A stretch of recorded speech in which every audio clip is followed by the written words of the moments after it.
Episode 10, CrossFit Games back to its grassroots.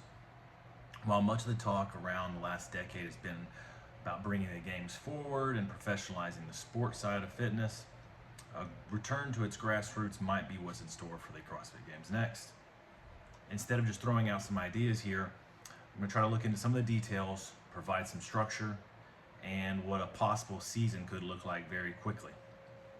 Start with the season structure. The Open, it all starts here. I propose the Open would be 4 weeks long and you use multiple scores more than once, such as they have for maybe a two-part workout with a strength piece and a conditioning piece, or multiple conditioning pieces, skill pieces, their choice. The workouts, as always, are so important to the validity of the overall test. The overall test needs to accomplish the goal of getting the fittest people to the top of the leaderboard. Not having a High Rocks competitor win the Worldwide Open and then follow it up by finishing middle of the field at a semifinal. The Worldwide leaderboard can have multiple divisions like years past, and everyone gets to see where they stack up at the end of it, like they always have, but with one big change. A competitive athlete division. Give it a name of whatever you want. It's its own separate leaderboard. While all the athletes are grouped onto one leaderboard on the worldwide ranking, or worldwide leaderboard, this is a separate leaderboard just for the athletes that want to be in the competitive division. There's a specific reason why I want this separate. This leaderboard is for any athlete looking to continue into the next part of the season, like semifinals or regionals of the past, and then on to the games. It doesn't cost any extra, and you must provide the specific criteria to stay eligible when and how they ask for it. I'll dive into that now, some of the details of what that specific criteria may or could look like. All the workouts must be recorded on video and posted. And they need to meet the necessary criteria in terms of standards, if there's measurements or proof of whatever. That you stay in the frame, the same they've used for past Open verification workouts. Here's the part where things are getting a little different. The videos are open to the public on this leaderboard, specifically this competitive division. They will be reviewed like they always used to be reviewed. If you remember years ago, there was a thumbs up or a thumbs down on a workout. That's what we're gonna do. We're gonna let the mob take control here and help CrossFit do a job that it has struggled with for years. Workout videos will be linked on the leaderboard just by clicking on the score. You'll have a hyperlink that takes you to the YouTube or Vimeo or whatever link they have for the video to be publicly viewed. Now, this is going to take you to a page where they're going to have a workout on the video and they're going to have a thumbs up or a thumbs down. CrossFit's done this before. This isn't the first time. I'm not making this up. Now, you're going to provide a thumbs up or a thumbs down the workout, and you can leave one comment, and we'll limit it to 100 words and characters. This will flag the certain workouts for CrossFit to be able to review them. Say anything with more than 5 thumbs downs gets a review. There can be many arguments made for what the criteria is for CrossFit to get involved, but the important part is that CrossFit sees the videos and they're not wasting their time watching all the good videos that the mob has overwhelmingly approved.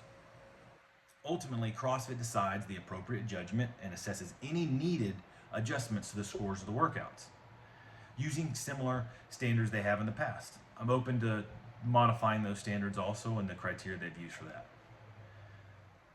Now, the one caveat, to prevent people from playing favorites or trolling on this leaderboard with their thumbs up or thumbs down, their approval or disapproval, only certified judges can review the videos and give the thumbs up or the thumbs down and leave a comment. And CrossFit, as you know, has sold these judges certificates before in the past. They can still charge for them or do them for free. This is not a discussion board though. The comments don't have replies, and if someone is not behaving appropriately, CrossFit steps in and revokes their judging certificate. They can no longer look at videos, disapprove or approve, or leave comments. CrossFit also has to do something on the back end to tracking the thumbs up and thumbs down to make sure nobody is creating more of an issue than needed. I am not a fan of anonymous voting.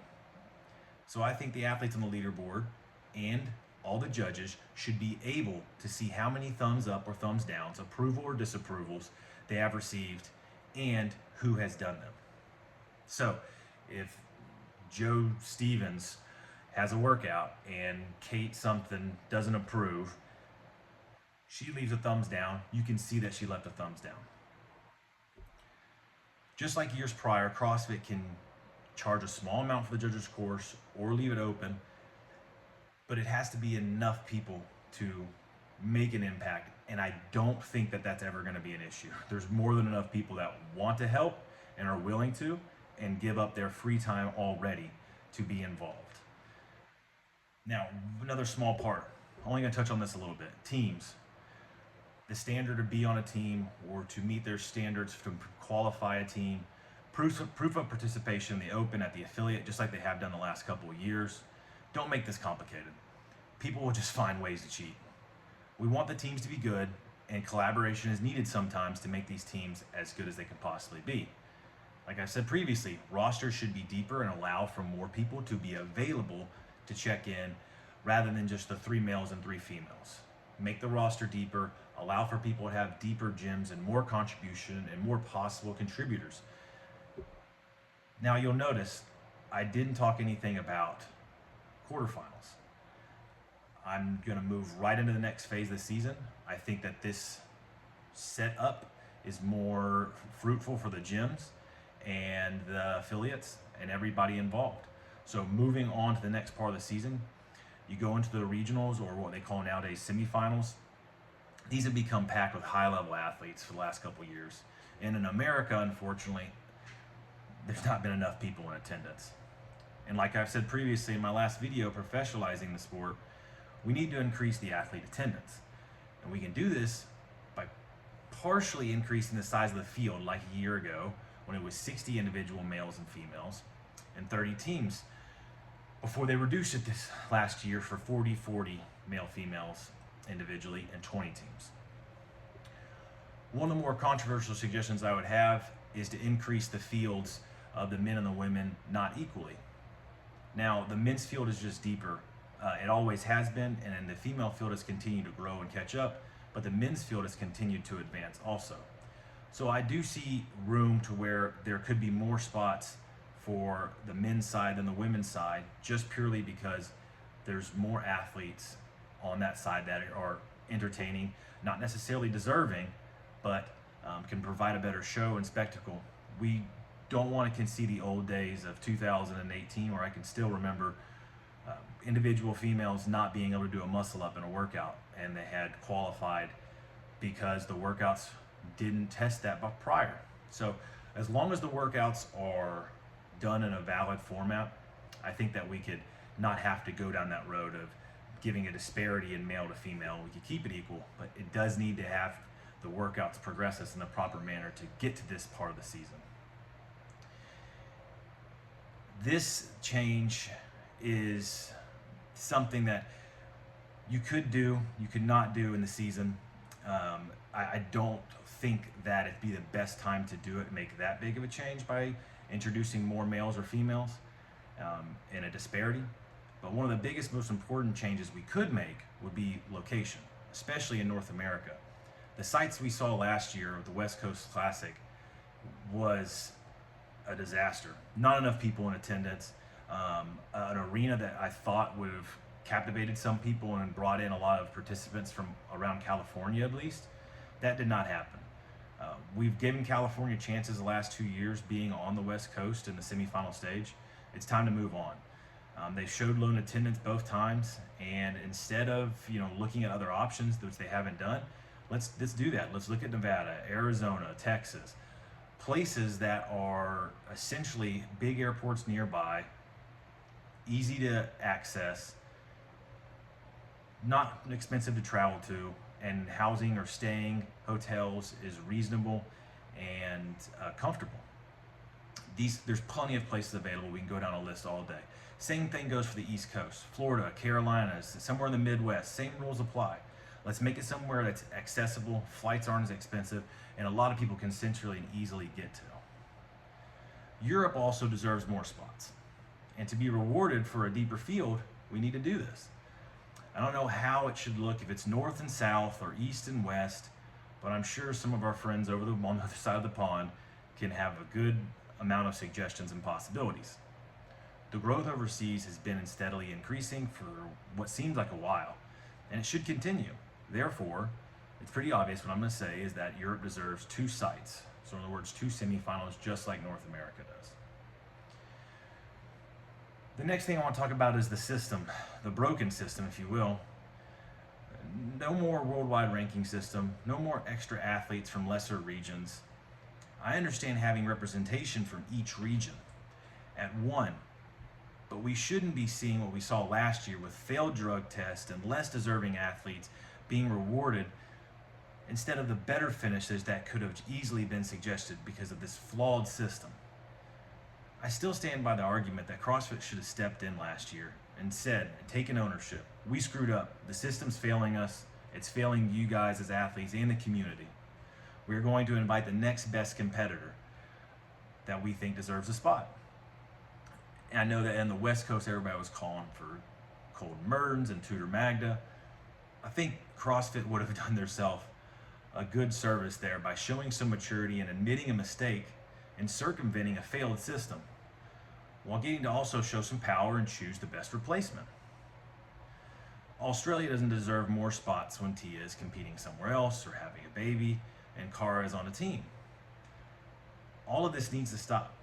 Again, like I said previously, CrossFit should allocate the game spots, deciding how many athletes from each region prior to the competition starting or at the beginning of the season, while holding on to a handful of game spots and then distributing those to the most deserving athletes after all the semifinals have taken place, kind of as a last chance qualifier without having to compete again one more time.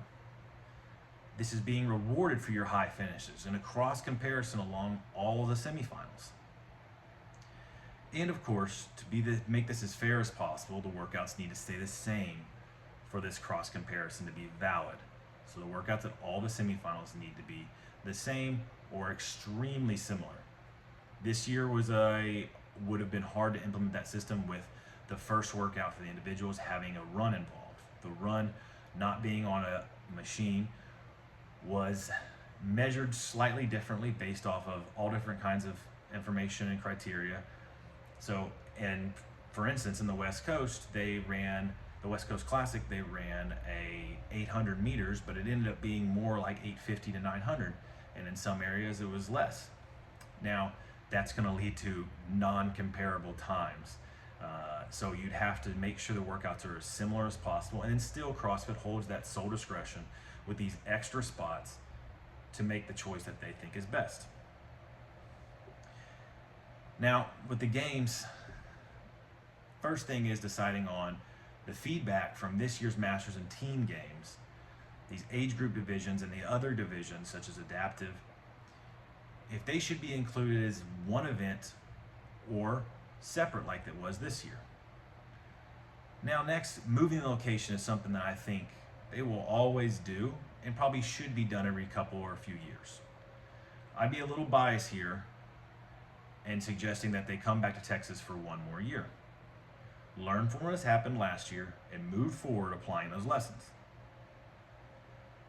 Might I suggest that you do the longer events indoors and the outdoor events keep them shorter, like 10 to 15 minutes or less.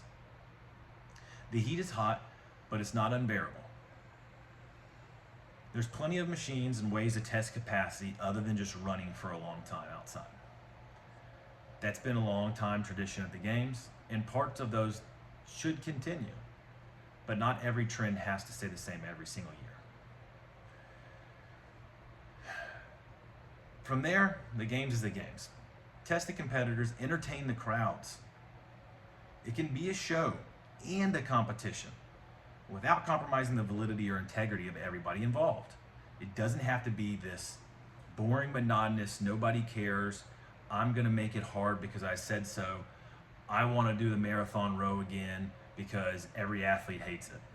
Doesn't have to be that. Nobody wants to sit around and watch somebody row for 3 hours, 2 hours, 1 hour, when you can get almost the same result from watching somebody row for 20 to 30 minutes. Now, this is a big one. Moving on from the games, but talking about how we're going to help out the affiliates, the community, with games ticket sales. Tickets should go on sale to the affiliates first, similar to that they do now. Limit the purchase to 5 to 10 tickets, whatever you want, and then reward the affiliates with another 5 or 10 tickets for every 50 or 100 athletes they have registered in the open under their affiliate. Then tickets should go on sale to the registered open participants with an additional cost discount code linked to their affiliates, with a portion of those sales going back to the affiliates directly. And of course, also reserving some tickets for the athletes who qualify later in the season for them to be able to purchase. The Games has always been a celebration of the best elements of CrossFit. High-level competition, teamwork, roaring crowds, shared suffering, inspiring moments, and the right to laugh and enjoy every moment. You should leave every CrossFit competition, especially the Games, recharged, proud to be a CrossFitter, in some small part of the journey that is changing lives all across the world. Why this might be the next step? CrossFit HQ itself has always been very stubborn and slow to critique themselves or take critique from the outside and from the inside also. This seems like their chance to reshape or reestablish their identity.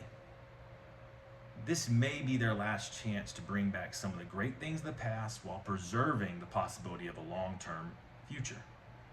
Use what works, get rid of the rest. The CrossFit season flies by year after year, just like life does. It's meant to be enjoyed and also fulfilling. That doesn't come without struggle and setbacks. The community, its affiliates, the athletes, CrossFit employees, the volunteers, and sponsors all need to be connected in this. It takes great leadership, and that message must come from the top down. If you find yourself wondering which side of the fence I am on, or confused by my multiple points of view, I'll explain it to you as simply as I can. I've been doing this stuff for far too long, and I understand that I shouldn't get my hopes too high or too low. Being able to understand multiple sides of an argument or discussion doesn't make you a fence sitter. It prepares me for whatever the inevitable outcome is. This way, I don't wake up one day all pissed off, yelling at my screens and my kids and all the people around me at the gym that they don't agree with my one-sided point of view. Look, I know two things. One, my identity is not directly tied to one side's beliefs. This isn't politics. I have my own opinions, and I can choose to agree or disagree with whomever I want. And two, CrossFit is going to do whatever they want. And I, just like everyone else, will just have to adjust and move forward doing the best that I can. In closing, I think we figured it out and have solved all the puzzles, given all the answers. All right, guys? God bless. See you next time.